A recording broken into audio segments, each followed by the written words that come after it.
could have got almost. I didn't monetize it. I got literally nothing from it. If I keep up at this pace till the end of summer, hopefully we'll make our. And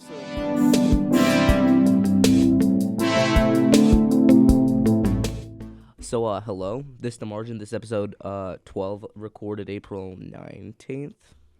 It's 19th. Recorded April 19th.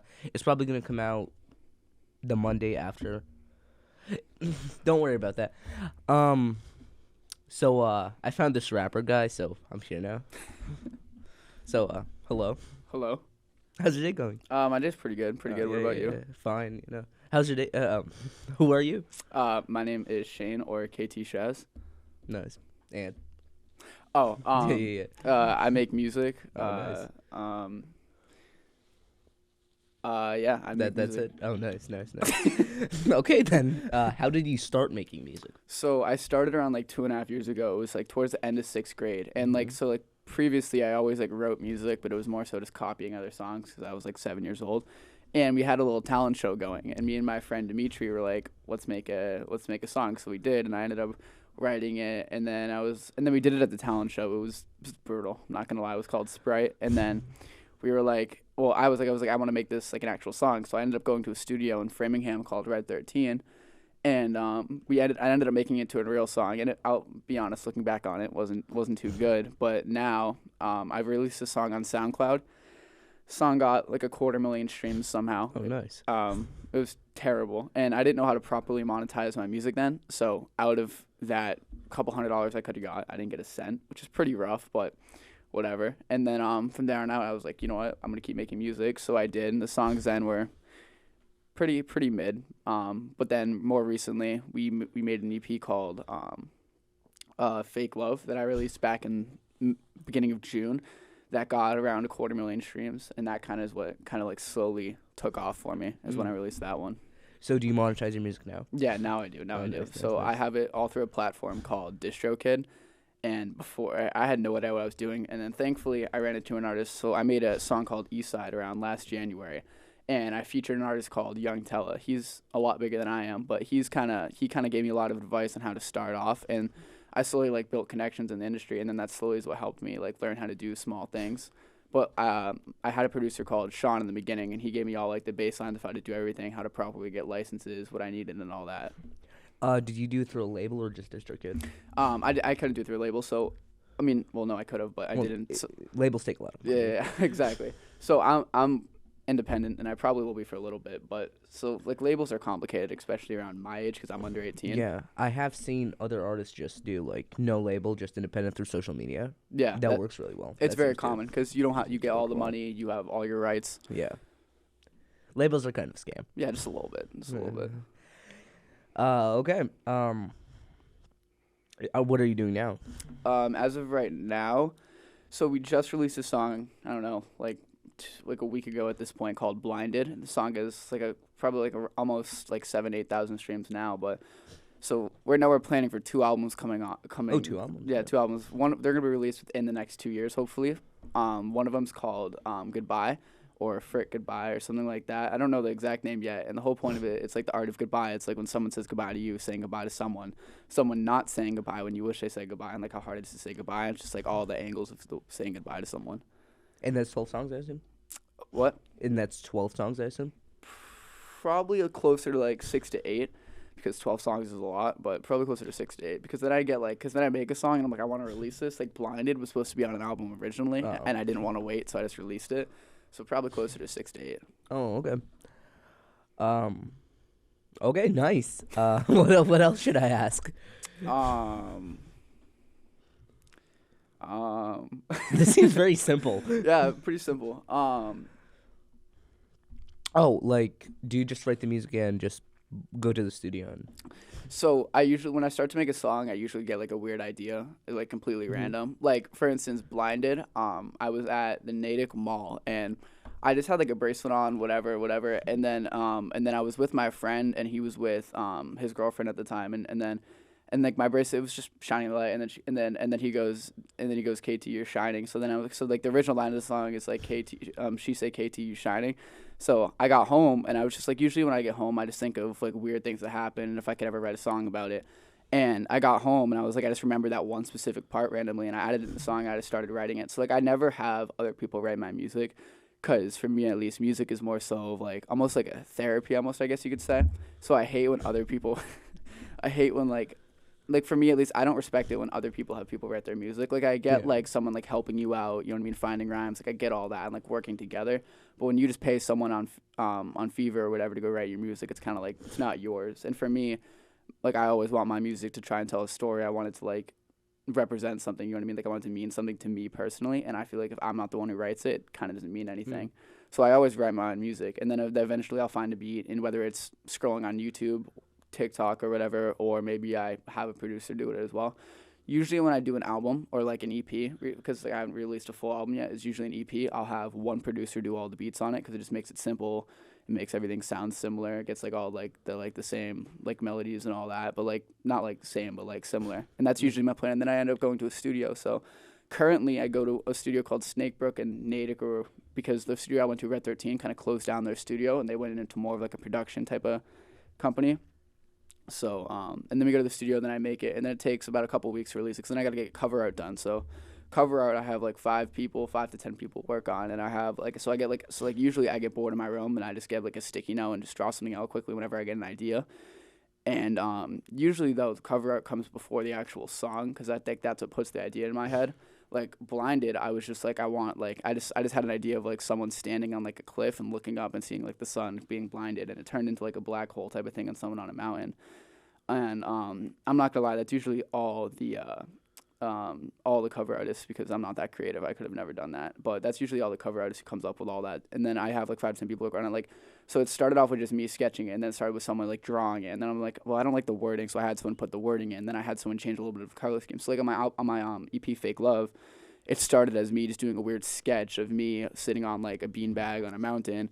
And then I was like, it's kind of weird. So then I added like being on a cliff, then I added the speaker, and then I added the coloring, and then I changed up. And then it started with me just going in like the notes app and adding on like the little purple lettering. And I was like, that just looks dumb. So then I had a cover artist add really good lettering, which I'm really thankful I did. And that was probably one of my favorite pieces of cover art that I ever did. Oh, nice. I just want to see the thing. Oh, nice. Gotcha. that does make sense. Yes. Okay. So how does the like recording process go? Because like here, I just showed up and they said yes. Yeah. So, do I make money? No, but. So like usually I'll start by like, so I'm thankful, like I found a really good producer who I trust and basically help me get started. So I'll send him a text. I'm like, hey, when are you available? We start up, and then I get there. And it's like basically like a small little house with a bunch of rooms, and one of them's like a recording room, and it has all the equipment in it, and then another one has a microphone in it. Turns out there's a camera in it, and they can see me, but I can't see them, and I had no idea, so it was a little weird. And then usually we'll start recording. So there's like a bunch of ways you can do it. One is like some artists, like they just put a beat on and they freestyle, but they like punch in.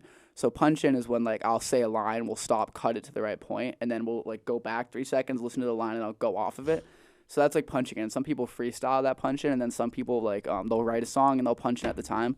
Because punching in like make sure everything sounds the way you want it to. You don't have to like whatever. But like so like one of my inspirations, Juice WRLD, he just freestyled and didn't even punch in. And like some artists are talented enough the way it can do that, but like it's not even like a talent thing. Like I don't know if you know Tory Lanez. He just freestyles, punches in, and I feel like it's just depending to what you're liking. It's because I feel like it just depends what you're liking. It's for me, like I'll write a song and I'll just punch in, but it's kind of like it stops when I mess up type of thing, and then we'll go back. And it's very, very difficult to do a full song to the extent. So it takes like, for me, it takes like 2 hours to fully do a song. So it take like 30 minutes. Like sometimes I'll record a song in one take, and then sometimes I'll take like 5, 10, 20, 30 takes. Like Blinded, that song took me like 20 minutes according to previous songs. So like my song Real Love, that started at that. I did the whole song and I was like, this song is terrible. I just wasted an hour and a half. And then and then we got to the end part of the song. So like I say the hook, and then usually at the end of the song, for me personally, I repeat the hook again, and I just sung the hook and I kept going, because usually we copy the hook. So I kept going, and then I just said something weird, and then my producer was like, we're gonna redo this whole song. So we stayed an extra hour, redid the whole song, and the song came out, and it was just completely different. And so for me at this point, because I'm still 14 years old, I'm still trying to find my exact sound. Like when you listen to Future talk, he doesn't talk how he raps. It's like everyone has that sound. And like Lil Baby's released the same album 5 times, but just because how not like exactly the same, but the same overall idea and same sound over 5 times, and everyone loves it because everyone loves that Lil Baby sound, because everyone loves like everyone just loves the way like he raps. You know what I mean? That's why he's one of the best of all time. So for me, it's just trying to find my sound, and like so I wrote the song "Could Have Said Goodbye." It's unreleased, but it's gonna go on an album. And then like that song, like I recorded the whole thing. It was terrible, and I was like, I have an idea, redid it all, and like that sound almost, and like so like. And, like, if you listen to Blinded, too, like, that song, it's kind of, like, a higher pitch almost. So, like, and it was just trying to find that sound. And, like, I feel like more so I kind of found it. So, now it's more so, like, it's just writing songs according to that. Because, like, sometimes, like, beats, like, my voice doesn't fit on certain beats. Like, I can't do a drill beat, right? Like, that's just not my type of music. I also can't do a country beat because not my type of music. So, it's just trying to figure that out. And it's also complicated because now, after I make that song, it's like, how can I market this song? Because on social media, like nowadays, you'll see a song. I don't know if you know, but you know, like Little Man Jay, his whole thing was blowing up as like the white Little Baby, and he did a song. He's like how to rap like Little Baby in 30 seconds. He blew up, and that song was because it was marketable. Like the song, it was pretty good. You know what I mean? But the song isn't 1 in a million, right? It was just that he can market it to TikTok and Instagram, and like all those algorithms how to market a song. So like. Now that I think that I found my sound, it's like now I have to figure out how to market a song, like make a song, put lines in it that I can make a TikTok about. Because now when I scroll on TikTok, I'll see this artist making a song, and I'll see like an amazing video that probably had thousands of dollars put into it, and then I look and it has 20 likes and 3 comments, right? So like that, like blowing up, to be honest, is all luck, and it's not more so on the quality of the video. Because like I can spend $2,000 on a video and it has great quality and all of that, and it's perfect, but then it's like it gets 30 likes. So the amount of money I put in doesn't matter. And typically, it's also pretty interesting that I found that. When I make like like those Instagram reel comments, right? So when I make an Instagram reel, so like for me personally, like I'll like whenever I see an artist, like I'll always make a comment. You know what I mean? Because it's like I get where they're coming from. So, but a normal person, right? When they're just on like Instagram reels, right? It's so much easier to leave a hateful comment. So it's like for like Instagram reels, they don't see what the comments are saying. They see a like, they see a follow, and they see a comment, right? But it is so much easier to do all 3 of those when you're like leaving a mean comment. You know what I mean? Like making fun of artists, like oh my ears are bleeding, like that type of thing. And like for someone, it's so much easier to say that and leave it at that than it is for them to be like, good job, keep going. So when you see those smaller artists that they're like those corny videos or whatever, like those and they have like 3 million likes on them, right? So like. It's trying to find a way to, because it's like finding that borderline, because it's like I make a TikTok, my friends are like, oh, it's corny, but it's like, okay, but it's still got 200 likes, you know what I mean? And like for me at this point, it's like an average video for me on TikTok, it's like 50 to 100 likes. And so what I started to do is, because I had like this main TikTok account before I made music that I'd post like just like personal stuff on, whatever. So I started uploading my music stuff on that, and the videos were just mid. So I made this side account, no correlation to me whatsoever. It was just KT Shaz out on everything, and it just had like a picture. It just had like an album cover picture I made in like 20 seconds. I started uploading my videos on there to see how they did, corresponding to what they did on my other account, and just like compare them. So like before now, it was more so seeing what works, what type of videos work, and so me personally, what I found is videos that I put more time into obviously did better, but the videos that were like overall less quality and easier to make fun of did better. Like I had a video and I posted it like I don't know, probably like 5 months ago. Very corny video, I'll be honest looking back on it, but that video had like 300 likes on it and it had like 200 comments, and I was like, and I looked at all the comments and every comment was just like making fun of what I said. And like for me personally, I'm like at a point where I have very tough skin. Like I don't care what anyone says. Like I guess like obviously I care what people say, but like if someone like makes fun of it, like usually I'll laugh at it. Like someone said I know a fantasy football punishment when I see one. Like for me, like I found that funny, but but I know when some people see that stuff, they're like, oh, is it actually terrible? And they question it. So having like that tough skin is very, very important, because you won't be able to make it if you don't. And then and like so like I looked back, I saw those comments, and I was like, wow, this is what I have to do. So I started making videos trying to aim towards that. And like, you know what I mean? Like, or like, you know, when you see those videos where it's like an aesthetic video with a quote, like taking those videos, putting my sound on it, seeing how those do. But out of everything, the videos that blew up the best were the ones that were easiest to make fun of. So now it's like, I don't want to be made fun of, obviously, right? Like, I mean, it's not, no one does, right? But it's to an extent where it's like, now how do I market that into a video? And then it's just like trying to market a song. Like my most recent song, it's like, how can I market that? And because it's like nowadays it's so competitive. Like there are millions of artists. Like I don't know if you saw the Spotify Wrap last year from Spotify. 30 million artists had 0 streams last year, which is crazy. So it's like realistically, I am in that top 1% somehow, even though I only have like 12,000 monthly listeners. Yeah. So it's like It is very complicated now, and it's the most competitive it's ever been. So now it's like, what separates me, right? Like, how can I put like my story through what I've been through into a song, and then market that on TikTok and Instagram for people to see that and they'll be like, oh, I might actually click the link in his bio and go add that to my playlist. So it complicates things a lot with social media now. Like how much? Well, okay. Like how much money or like labor gets put into a song? Like I understand you write the lyrics, but people make the album art. How much does that cost? Recording, blah blah blah. That's a very good question. So it starts with the studio, right? And the studio's like, so it's like 55, 65 an hour, right? But I've been going there for a while, so it's closer to like 60, right? So $60 an hour, and usually I'll do a 5 to 6 hour session, or like so within like about a year ago, I would always do like 2 hours, but like. So say 250, 300 per video. Yeah, 200 per session. So then it goes to like the cover art and like the time and labor. So like I'll work 6 hours a month maximum, because like usually I'll do 1 5 6 hour studio session a month. Sometimes if I'm bored, I'll do 3 4 whatever. But the money side of it's a big issue. And so I don't know, like maybe like a month ago I had an artist come to me and was like, how do I start? And I was like, this summer, work at a grocery store, work somewhere and save up all the money you get, because that's the most important thing to me. Is just that money that you have. And like, so like for me, I was lucky. I kind of like started getting like a minimal amount of money very quickly. And that's kind of like, and I would save up, and like I could only afford to go to the studio every couple of months. And I was very lucky. I had my dad to help me too. So I could only, like me personally, I would have been able to go to the studio maybe once a year, right? And so my dad obviously helped me when I started. And now I wish I started when I had, like, I wish, like, I worked a job in the summer, but I started when I was 12, so I couldn't really do that. But nowadays, it's like, if you're going to start, get a baseline of money so you have that to spend. So then after, like, that $300 that goes in the studio, maybe I'll make 2 songs, maybe I'll make 1, depends how that goes. And then I have to get the cover art done. So the cover art, sometimes I'll do it, start it myself, and then I have to send it to one guy. His name's Jack. He'll do it. He'll charge like $50, $60, right? And he'll do like the whole baseline. And if I want edits to it, I'll send it to someone else, whatever. But the cover art usually comes out to around $100. And then I have to pay for all the licenses. So like a beat can cost, so like if I want, so there's like 5 different types of licenses. 1 is just like a bass license. You just get the beat. You have no rights to release it. 2 is like, it's just like a stage 1 license. You get like 20,000 streams, whatever. Then there's 2, you get 100,000. There's 3, you get 1 million. Then there's 4, and it's exclusive. So the beat that I made on my most recent song, that exclusive tag was $2,000. I don't have $2,000 to drop on a beat. That makes sense, right? So I got the semi-exclusive one. And sometimes there are those producers that are really nice, willing to work with you. So on my song Real Love, that beat exclusive was upwards. I think it was like $5,000 for an exclusive beat, and I can't drop $5,000 on a beat, right? So I was like, okay. I was like, I got $200 to spend on this beat, and he was like, okay, that's fine. And some producers at Upward on a website called BeatStars, which is basically like the SoundCloud of beats, they'll have like $20, $50, $200, and then they'll have like an exclusive offering. So like usually I do like one step away from exclusive because I can't afford exclusive. By the way, exclusive means that basically other people can't use that same beat. It's just my beat, no one else's. So when you listen, so like there's a song by like 3478, and it's like Lonely or something, right? Like that beat isn't exclusive because sometimes producers don't want to sell an exclusive beat. And like every time I swipe on SoundCloud for long enough, I'll hear a song with that beat, and like so the people are like, oh, you're stealing the beat. Like, no, I'm just not the only one who bought it. So licensing is also really important because when I upload a song, if I get paid for it without the proper licensing, that song gets copyright infringement. I can get banned on literally everything. So when I started and I uploaded on just SoundCloud, I didn't know how to monetize it. I didn't have to buy the beats because I wasn't making money off it. So you see those beats on YouTube that are like free for profit.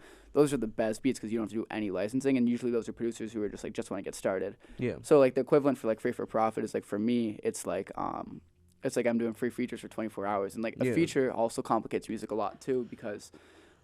Like a feature for me is I will like get my song on someone else's, and it's like that whole fan base that they have just gets spread. Yeah. So like my song Eastside with Young Telly, he was the first big feature I did. So I knew him for probably around like 3 years at this point before he really, really blew up.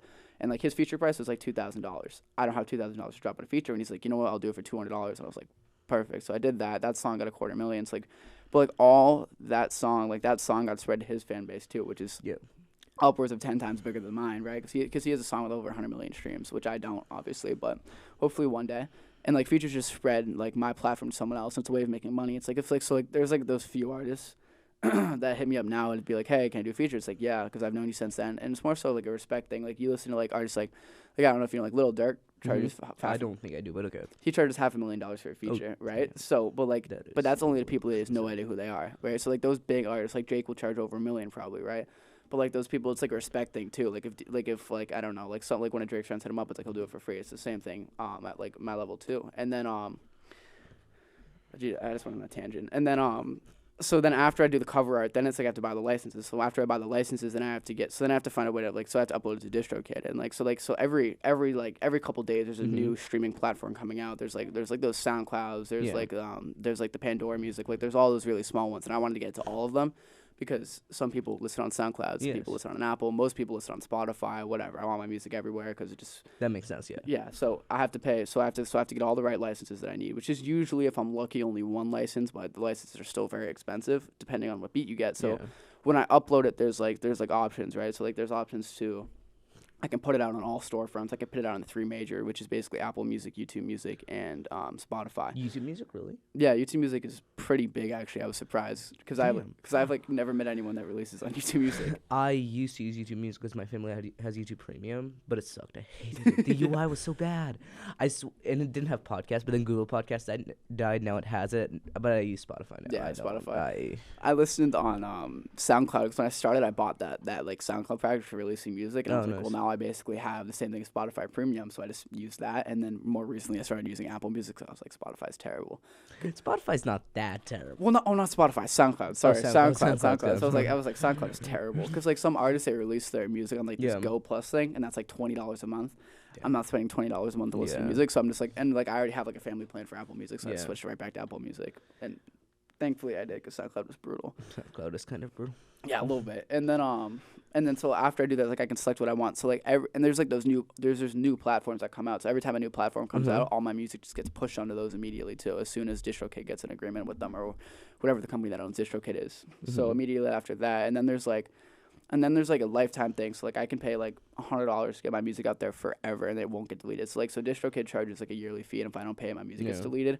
Right, which is rough. But and how much is that fee? The fee is probably like $120 a year. It's actually not that bad. Yeah. That's like a subscription. Yeah, exactly. So they usually make their money from what they take from you, which is like whatever. It's very minimal. I'll be honest. Yeah, but they don't take that much in fees or the profit you get. So like when I get all my royalties, it goes into like a little DistroKid bank account, and when I withdraw it, they take like 1%, which is not that bad because that's like PayPal. Yeah, it's fine. Yeah, exactly. But it's also awesome because like if I withdraw off like $560, they'll take $5, which is not bad at all. So when it goes into PayPal, there's no fees on it either, which is really interesting. Oh, really? Yeah.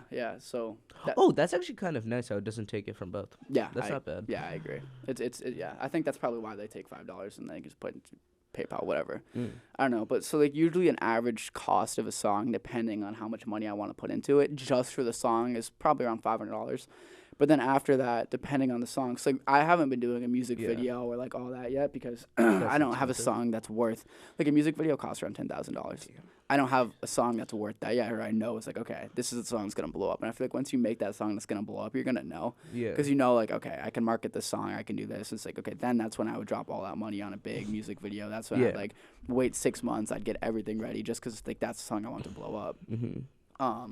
So like a song can cost $20,000, but for me, just to make the song, it costs around probably around $500, which is because it also that's not that bad for one song. Yeah, I agree. But also, there's like the option of like making it individually with like your phone microphone and GarageBand or Logic. Yeah. So did you just go straight to a studio, or did you consider that? Yeah. So the GarageBand and Logic thing, that's definitely what a lot of people do, which is honestly what I wish I started. Yeah, I was kind of surprised you just went straight to the studio. Yeah. I know Logic is $200. I'm sorry. Yeah. I'm sorry. Logic's $2,000. Logic is Logic Pro. Logic Pro is Logic Pro is $200. Yeah.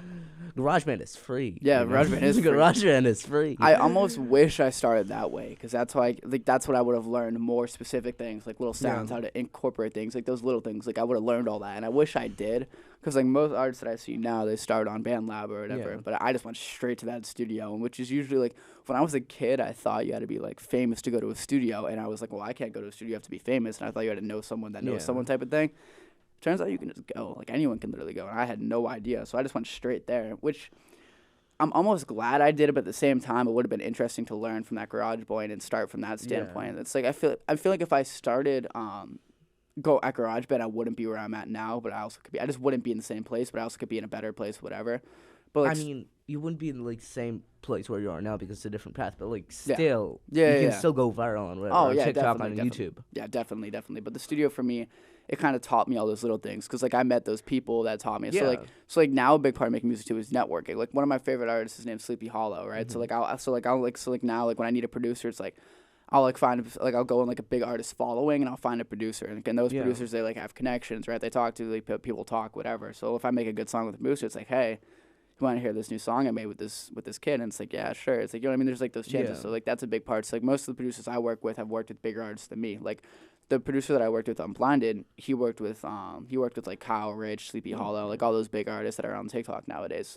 So that's usually what I look for now. And but definitely though, I almost wish I started on like GarageBand because it would have saved me a lot of money and it would have taught me a lot Yeah. more.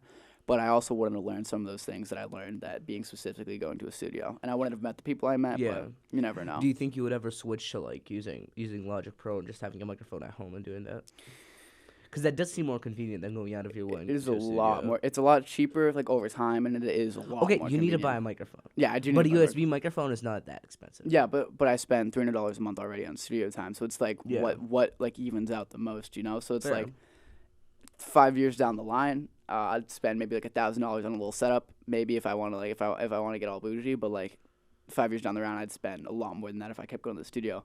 So it's almost like, what do I want to do? Because I feel like when I'm in the studio, it's just me recording, like, you know what I mean? Yeah. But like when I'm at home, like I feel like I have all that time. So it's like I don't know why I haven't done that yet. But I have seen like artists say that like, I know I can go to a studio, but recording like at home feels better to me. Yeah, and I want to yeah. do that. So that's actually really interesting because a lot of studios go off based off that. Like so, like some people they hate recording in front of other people. Yeah. And it's a very common thing for me. Like I've been working with the same guy all 3 years, and like the max amount of people in the room is like one of my friends, a family member, and the dude. Like so, it's like so like I've never really had that. Like I don't know who you Well, are. yeah. Recording in front of you is weird. So for me, like that recording in front of people isn't really like a factor, but like for a lot of people it is. Yeah. So like that's usually where people are like, well, I don't want to sing in front of you. Like I don't even know you Yeah. like that. So like I mean like and that I really do get because like when I first started, it was like I didn't even know how to use your microphone. Yeah. I didn't like want to do it because it's like Uh-huh. it's weird because like when you're singing, you're really vulnerable. You're putting yourself out there. It's like Yeah. your voice. Someone can just laugh in your face, or they can be like, "Oh, that's good," and you have no idea what Yeah. you're gonna get. Like so like it's like before having a concert, Uh-huh. right? Like you have no idea how people are gonna react. So I mean like and like one of my biggest fears is having a concert and no one showing up. Oh yeah, did you ever do the thing in October you told me about last summer? October when I was You gonna were have a supposed to- concert. yeah. Yeah, so I was gonna What have. happened to that? So I was gonna have a concert and I was like set on it. I was like, I'm doing a concert in Boston in around October, December. I found out that it was concerts are really expensive. Well, yeah. So it was like a 500-person venue, and they were like, okay, it's gonna be $1,500, and I was like, Oh, it's actually not that bad. yeah, and I was like, okay, that's a lot of money, but like, so what is that? So it's like, so I had to pay for like, Especially if you get all the equipment, that's yeah, not that bad for a everything. venue. I didn't have to do anything, so I was like, okay, it's not that bad, and I was like, when are the dates? And I opened the dates, and he's like, you get a spot, you get a slot. And I was like, okay, what's that? It's like, well, other people can get it too, and I was like, what? So it turns out for this particular venue that I thought was perfect, it's like other people can also like buy it over me. So like, and if I paid for Oh, it, so like a bid thing? Yeah. Oh, I paid more. but I for don't mine. get my money back afterwards. So I was like, why Oh. would I ever do that? So like now I kind of want to wait, and so like I want to have that song that goes viral, and then I want to go on tour for a summer. Like that's my Ooh. goal. That's my goal. Like I want to have a big song, and like my goal is to have 100,000, 250,000 monthly listeners on Spotify. Yeah, but tour is like 5 times more expensive than one concert. Or like however many concerts. Yeah, you do so- need a venue for that. You need to bring all your stuff with Yeah, you. You definitely. Tours a lot, but usually like I would get a tour manager, and like I wouldn't pay anything out of pocket. It would be from ticket sales. So like I would start like I'd find the Need, venue. oh, that's smart. Yeah, so like all that money comes from the ticket sales. So like if I paid maybe $20,000 for, I actually probably pay closer to $200,000 for an arena. If I was to get like a full arena, I probably won't be able to do that for a while. But if I got a basic venue of 2,000 people, it'd probably be around $5,000 for the whole venue for like the whole day, probably, right? Yeah. So if I did that, right, the ticket sales, 2,000 people, $20 a ticket, right? What is that? 10 times 20, 2,000. That's like $200,000 Yeah. of tickets, right? That pays all that, and then I have to pay the tour manager and everything, but I'll Mhm. still get $100,000 pocket, which is crazy if I ever did that. That is a good amount of money. Yeah, so it's tours very like iffy because I could also sell 500 tickets to that and then lose. Actually, no, I'd still make money back. I'd still like only get like $1,000 pocket out of that, Yeah. which is still a lot of money, but it's not as much as I could get. So it's like it's very iffy where that like goes because if I could have a show in Montreal, no one's gonna really go to that because I don't know anyone in Montreal, right? That's fair. So it's very 50-50 how that actually ends up going. So it all depends, like, based on your audience or whatever. So once I get closer to that 100,000, 250,000 monthly listener mark, that's probably when I'm like, okay, I want to do a tour. And I have no idea what I'm doing with that, so I probably just hire someone. Wait, but spinning back to, like, the music video thing, are you sure that's, like, 10 grand per video? It's a lot. So, like, if you want to get that good production, But so, like... can't you just, like, get a guy with a phone and Premiere? You could, but, like, if you're gonna do... It's, like, you could do that, but, like, if you're gonna do, like, a good music video, like, you want, like, those edits in it. You want it to be perfectly synchronized. You want those good clips. Like, so the company that I started, like, my first studio I went to called Red 13, right? They charge $2,000. They charge, like, $1,000 for a music video, right? Oh, they film? Oh, nice. Yeah, so they do all the editing for it, right? So you have, like, 5 locations you can go to. And, like, you just pick those 5 locations you record. So, like, what they'll do is they'll do a full take there, and they'll just paste it together, and they do all that. So, like, they do all that? Yeah. Oh, that's actually not so, like, I could do it myself with a phone, but it's like I wouldn't do it nearly as good as they've been doing it. Because they do it, that's just what they do for work. But all you technically need is, like, an iPhone, a tripod, and... Well, Premiere is expensive, but still... Yeah. Like... No, I could definitely do it myself, but I feel like if I'm going to spend money on it and I'm going to do a music video, I'd want to get it done professionally. That's Definitely. That's fair. Well, what else was I going to ask? I was going to ask something I had in my head. My head is, like, a big... Okay, and the concert thing, you're just going to postpone that for now? Probably. I mean, you never know. Maybe I'll get bored on a Tuesday night and I'll do it, but, like... But I need to find a good venue probably, but we'll see. Probably not for a little bit, but maybe. Concerts are weird though. How about the 2 albums that are coming out? What's up with that? How's that going? So, the first album that's gonna come out called Goodbye or Frick Goodbye or something like that. I don't know yet. I gotta figure that out. I want to get a little name for it though. So, that I currently have like 3 out of the 8 songs done, and I want to find a way to market the whole album, and then I want to get everything done. I want to get all the cover art, and then depending on how I think it is, I might get, like, those music videos done. I might get all those done. I mean, it just depends where I'm at the end of the album, and then I'll have that conversation with my producer and, like, everyone like that, and I'll just see, like, what do we actually think that's worth doing with this. Okay. And the other one? The other one, I'm surprised you're doing 2 out of, like, consecutive time. Yeah, so that's gonna be in, like, a year. So I just have 1 song on that because I just got that idea. So the name that I'm thinking of is, like, Suicidal Songwriter, and it's gonna and like that whole idea of it, like, I kind of have, like, a brief thing, but, like, I had just 2 songs, and I'm like, all right, these are gonna fit that idea. So I don't know too much about that, but that's probably gonna be the album that comes out second. Yeah. But, like, in between, I'll obviously release singles. Albums also. Some people think albums are, like, a waste of time, and to be honest, at my level, they kind of are. So it's like most people are like, dude, release singles, spread them out, do that. It's simpler, but, like, because albums are also more expensive than just a lot more expensive. An EP or single. Because so the money that I make comes in on a 2 to 3 month delay. So like right now I'm getting paid from what happened in January. From January, I haven't released a song since basically. I haven't released a song since October, right? So so I'm still getting paid from October, and then that money goes from here, slowly goes down. So, and it's like a 2 to 3 month delay. So, like, the money that I made from this song, I won't see till June. So like those albums, it's like there's a lot more to listen to, and it really does, like, open up your catalog. Yeah. But, like, so, like, Drake, like, the reason he's one of the biggest artists of all time is because he's amazing at what he does. But no matter what type of music you like, there's a song of his that you'll like. Yeah. Because, like, he has every single type of style of music, right? So yeah, but he also releases songs constantly. Well, yeah. Well, before he released songs constantly. Well, he got popular now. Well, yeah, definitely. Like, he has every type of song you can imagine, and then he has multiple of those songs, right? That's why he's the most streamed artist by pretty big miles. So yeah, but he also would release songs every other day for like years at that point. Yeah, back in like 2016, he would release songs every day. And then he just became the biggest artist, and he was like, all right, I don't need to do all that anymore. I mean, that's a way of doing it, but yeah. Like, so, but it's like a full-time job at that point. Yeah, it is. Like, and I'm still in school too. So, like, Chance the Rapper, right? Chance the Rapper, he started, and like, that was back in, like, when you would sell those mixtapes to people. Like, it's like they just get, like, a trunk in your car, and it's like, hey, buy it. It's like, he started, he would sell the mixtapes for free, but he would go on tour and charge, and he would charge he would just charge for the tickets, right? So he would go on tour and people would pay so he could still make money and keep doing it, but he'd sell all his mixtapes for free, and then he blew up and then ruined his career with the worst album of all time. Are you like doing this as your career? Are you set on that, or are you gonna do something else? I don't know. So, like, my dream, like, situation is I go D1 for football, long snapper probably, because I'm not athletic enough to go D1 playing center, which is what I play. So probably like D1 for long snapper, and then I use all my years of eligibility.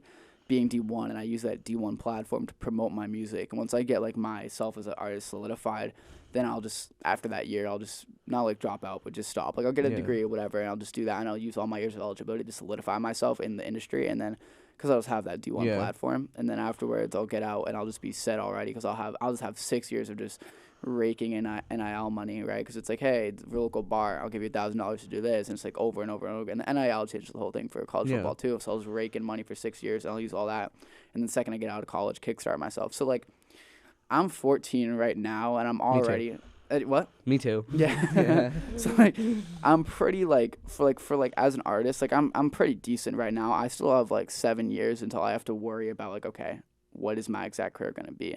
But like my dream situation is to get that free scholarship. You know what I mean? Like have that D1 platform. Like that's my dream situation, which I think I can make work. Because then I have 6 years in college too. So then I have till I'm 24. So then I have 10, 11 wholly more years. And I've been doing this for 2.5. And listening to my first song and listening to my most recent song, the difference is crazy in 2.5 years. So like now what? Now I have 11 more years. You know what I mean? And like now I'm still in school. I'm still playing sports 24/7. Not anymore because I tore my ACL, but. Oh, you tore your ACL? Yeah, it was brutal. I tore it in like September, and playing basketball? No, I was playing football. Oh, you're playing football. So I'm a lineman. Wait, how do you tear an ACL playing football? So I was a lineman, and we were a pretty good team. We won our state championship this year. I played for Grafton, and I was the center, and I got pulled out. I think like me and a couple of the starters got pulled out, and I was like, Coach, please let me go back in. Let me get a jet sweep. So. And he was like, no, you're gonna get hurt, because like I'm pretty fragile. Like the year before, I dislocated and I like shattered my thumb in like 4 spots, which was disgusting. But pretty fragile. And then the spring season, I broke my wrist, so pretty fragile. And he was like, no, you're gonna get hurt. And I was like, no, I won't. And then at halftime, I was like, Coach, let me just get a jet sweep. So I got the jet sweep, and it was against like Neshoba, I think, or Wachusett, one of those two teams. And I went to cut. The first and I went to cut, and I felt like a pop or whatever, but obviously like I was just like, that's weird. My knee feels weird. I didn't say anything for like 6 weeks, which is funny because the first time I ever got a jet sweep, I sprained my ankle. So at the end of the season, I had a torn ACL and 2 sprained ankles, which is pretty funny. 2 sprained ankles? Yeah, I know. I managed to sprain both. That's fun. Yeah, so I sprained one. Oh well, this is painful. It'll be fine. We're just gonna put some dirt on it, ice it up. So I sprained my first ankle in like week 2 on a jet sweep against Northborough Southborough, and then I tear my ACL. I didn't say anything because I knew if I said something, I wouldn't be able to play. I wouldn't be able to play, and I was not about to do that because I mean, on one hand, you're not able to play, or you get even more hurt. Yeah, exactly. But I just knew it was like I was just like, okay, probably it's something in my knee and it's already gone. So I was like, it can't get worse. It did get worse. My AT was like, you do realize it was probably like a 30% like tear then, and then you just kept playing. So I did all of football season, and then I did like almost half of wrestling season. And he was like, it was probably like a 20% tear, and then you just kept going, and now it's like 98% tear, and then I get surgery, which is brutal. So nice. Yeah, it was not fun. I wish I said something then, but it's okay. Otherwise, you just have like a knee brace or whatever. Yeah. I had the knee brace. Oh, you had the knee brace too. No, yeah. Yeah, but they're kind of drippy though, so I have to wear it every time I play football from now on. But it's pretty cool. Oh, nice. So you want to do this as your career? And I would love to, because like for me, it's like people I mean, it's nice. Yeah, it's not that bad. It is pretty fun. It's pretty fun. So it's like people are like, it's like for me, it's like a hobby, and like most people are like the best jobs is the one that you like don't feel like you're working. And like for me, when I go to the studio, or like when I'm writing music, I don't feel like I'm working. I just feel like I'm doing something that I love to do. So like I feel like doing this is my job, and like making a decent amount of money. Like, you know what I mean? It just has all those things. So like like when I think about what I want to do when I'm older, like that's just like this just checks all those boxes. So like for me, this would probably be the thing that I would love to do. But obviously there's that chance that I couldn't, but I feel like if I really tried, I definitely could make it work. Now, how about the like big question? How much do you make? How much do I make from this? It is very, very, very like... Oh, yeah, and how many streams do you have at most? As of right now, I have very, very close to 1 million streams all time. As of right now, we're very close to 1 million. So, I have like 500,000 on SoundCloud. I have like towards 400,000 on Spotify. I have like 400,000 on Spotify. SoundCloud has more. Yeah, well, so I started on doing that. And I did that for like a full year, that makes sense. And then I just had that one song, and every other song from then kind of sucked. That was the only song that got to hit the algorithm. For some reason, it was terrible. But and then I have like 90 to almost 100,000 on every other platform, so we're very, very close to 1 million streams, which will be fun. So So yeah, but Money the money wise. thing's very complicated because I have That makes sense. It is. yeah. So 'Cause like you spend money and make exactly. money. So Yeah. like what I do is so like all of what I spend and then like when I make that back, it goes straight back into music, and then the profit. So like I take 50% of whatever my profit is, and then I put and then I take whatever I want. That I just take the 50%, and then the other 50% goes straight back into my music. So I have more money to make better music, whatever. So Mhm. the money thing's weird because like I get so like I don't know. So like one month I can make $20, and then the Yeah. next month I can make $1,000. Like it's very iffy. And then Mhm. so it pays on a 2 to 3 month delay, and I can't track how many streams I have from every single platform. And Doesn't DistroKid allow you to do that? it does, but you can't. So like, but it's on that delay. So like right now, so I have Spotify for artists, which I can check live time how much my most recent Yeah, release. Spotify for artists is a really nice app. I know this gets uploaded through Spotify for podcasters, but Yeah, so like Spotify is very good for all that, but like not every platform has that. Like I think YouTube, I don't know, like Apple I know has it, but like YouTube has it, but like all those yeah, but smaller you have to check all of them, and it's kind of yeah, exactly. annoying. So I'm not Yeah. doing all that. So I do it through DistroKid and like the stream thing. It's very iffy because but like I have no idea what I'm gonna make next month. I mean, if I wanted to, I could figure it out, but I'm not gonna sit there for 5 hours and do that. So like usually just hits my account. So when I started, I had that one song that did pretty well. I could have got almost. I didn't monetize it. I got literally nothing from it, which is pretty Click tough that thinking button. on that. Click Yeah, that I button. literally just had to make an account and click the button. Because Didn't even do I've that. seen like YouTube creators are like, yeah, I don't want this to be monetized, and then you're like, well, I could have made this much money from this. like, game. oh, like rough. I would have taken that money, damn. Exactly. So like now, before I release a song, I get it monetized and then I release it because missing out on money I could have is pretty tough. But the amount of money I make, I don't know. From like a song, say. From like a song, so like Blinded, the Yeah. hope is that by the end of summer, right? So like it's That's on. out already, right? So like what? That's out already, right? Yeah, it's out on No. everything. I'll So like put it on the thing on the edit. okay. So in June is when I'll get paid for it. The hope is by the end of summer. If this so like right now, Uh-huh.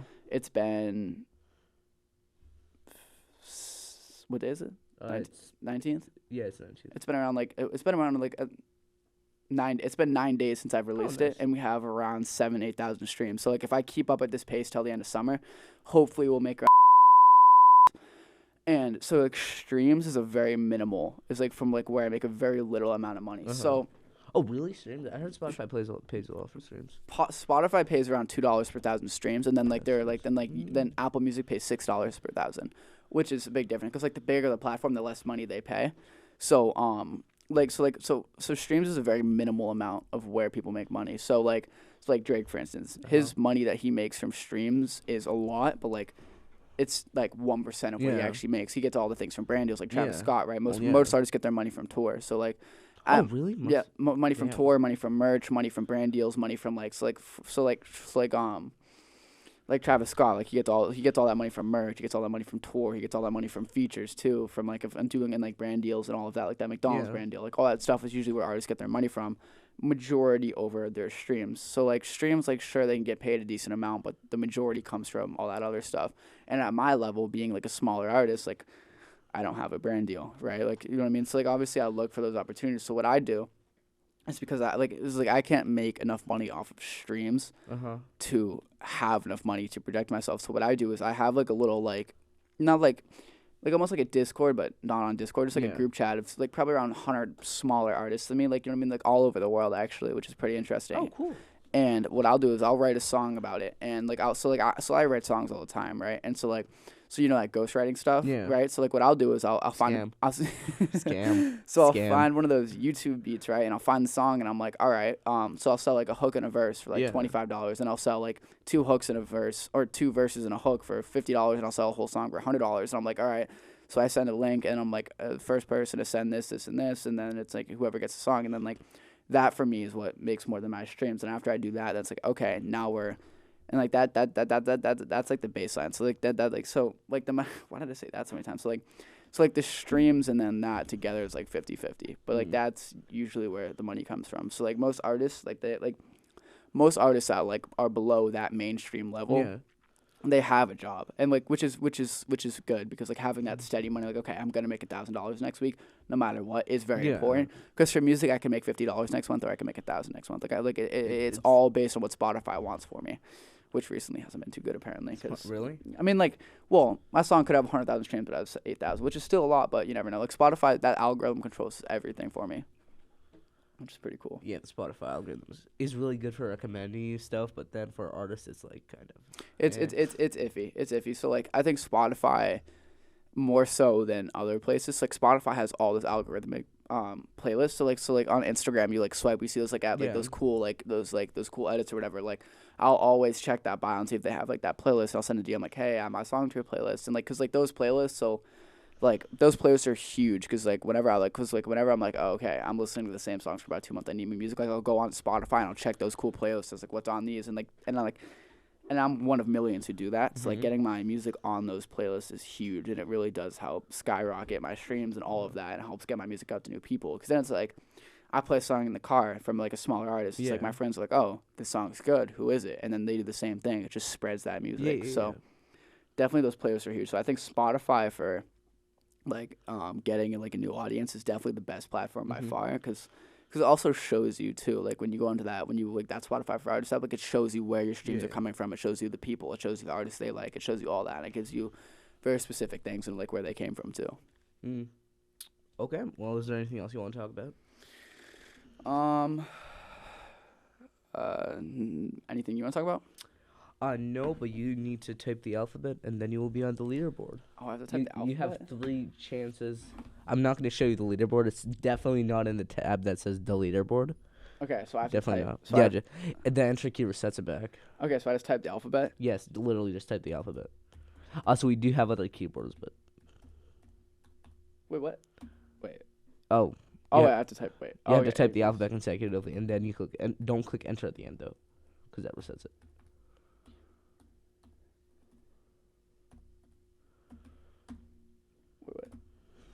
Success. Okay. Success, 11.425 seconds. Okay, you have 2 more chances to get less time, and then you're going to be on the leaderboard. So I hit reset? Enter. Or enter, yeah, that's fine. Okay. We do have other keyboards if that helps, but that's not very...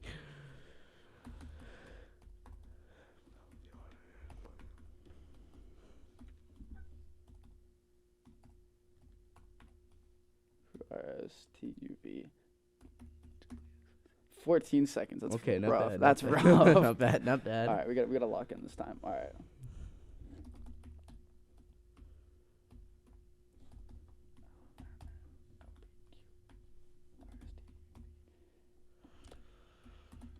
Nine seconds. Oh, right, nice. There we go. Oh, 9.759, not bad. So, I'm not. I didn't want to say this, but you're last on the leaderboard. But welcome. It's fine. Wait, what's the number one time? 3.448. How does someone get 3.4 seconds? I can show you. I can show you. I'm just bottom on that leaderboard. I can show you, like, I don't, like... Never, yeah, stand still. Oh, an episode of my podcast is out. That's nice. West, bro. Oh, my God. I can show you right here. Give me a second. That's crazy. That's what I thought. I got 5 seconds, and I didn't do that well. You got double mine. Okay, wait, give me a second.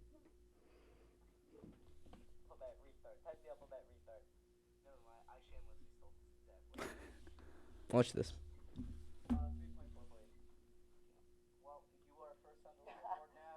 You can go back to see how fast you typed it. Type the alphabet, restart. That's crazy. That's what I thought. I can never do that. I shamelessly stole this from a tech podcast I listened to. Shamelessly. That's crazy. But it's fine. But their leaderboard. Wait, let me see their leaderboard for this. Because I'm pretty sure that's faster than their leaderboard. Type the typing test. Okay. So currently that guy's name is Alon. Yes, Alon. So he would be first on their leaderboard because their top is 3.555. That's how does someone type the alphabet in 3.5 seconds? I can show you the clip of Tom Scott. Tom Scott. I'm from okay, whatever. I'm doing it. I can show you that clip. Tom Scott. He would have literally been on top on their leaderboard. And I think that was his first time. All the other ones were. Wait, here you go. That's the podcast I shamelessly stole this. I'm not gonna play the volume because copyright.